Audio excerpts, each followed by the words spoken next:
عشق سراب۔ عائشہ گاؤں کی ایک خوبصورت لڑکی تھی جو اپنے والدین کے ساتھ رہتی تھی۔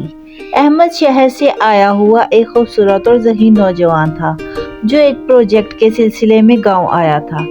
عائشہ کی سادگی اور خوبصورتی نے احمد کے دل کو بے حد متاثر کیا اور یوں دونوں کے درمیان محبت کا آغاز ہوا۔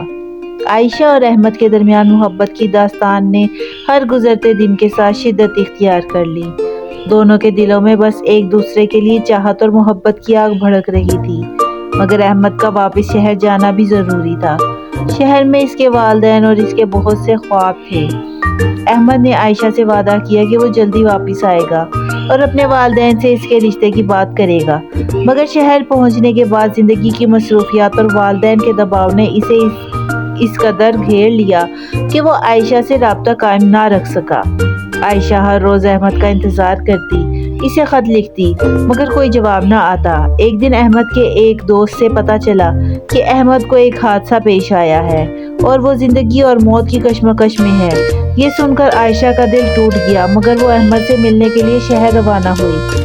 شہر پہنچنے کے بعد عائشہ کو معلوم ہوا کہ احمد اب بھی ہسپتال میں زیر علاج ہے۔ احمد کی آنکھیں جب کھلیں اور اس نے عائشہ کو اپنے سامنے دیکھا تو وہ حیران رہ گیا، مگر ساتھ ہی اسے احساس ہوا کہ اس کی حالت اور زندگی کی مشکلات ان دونوں کے درمیان ایک دیوار بن چکی ہیں۔ عائشہ نے احمد سے التجا کی کہ وہ اپنی محبت کو زندگی کی ان تمام مشکلات کے سامنے ہارنے نہ دے، مگر احمد نے یہ کہہ کر اسے واپس بھیج دیا کہ وہ ایک ناکام انسان ہے اور اب اس کے ساتھ کوئی مستقبل نہیں۔ دل میں درد، آنکھوں میں آنسو اور خوابوں کے ٹوٹے ہوئے شیشے لیے عائشہ اپنے گاؤں واپس آ گئی۔ کچھ مہینے بعد احمد کی حالت بہتر ہوئی اور اس نے فیصلہ کیا کہ وہ عائشہ کو واپس پا کر رہے گا۔ وہ گاؤں پہنچا تو مگر وہاں جا کر اسے معلوم ہوا کہ عائشہ اب اس دنیا میں نہیں رہی۔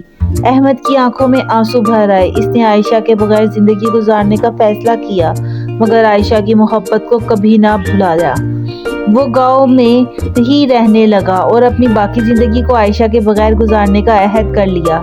اس کے دل میں ہمیشہ عائشہ کی یادیں زندہ رہیں اور وہ اپنی آخری سانسوں تک اس کی محبت میں مبتلا رہا۔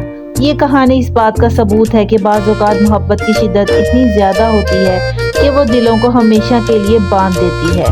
میرے چینل کو سبسکرائب ضرور کر دیجیے گا۔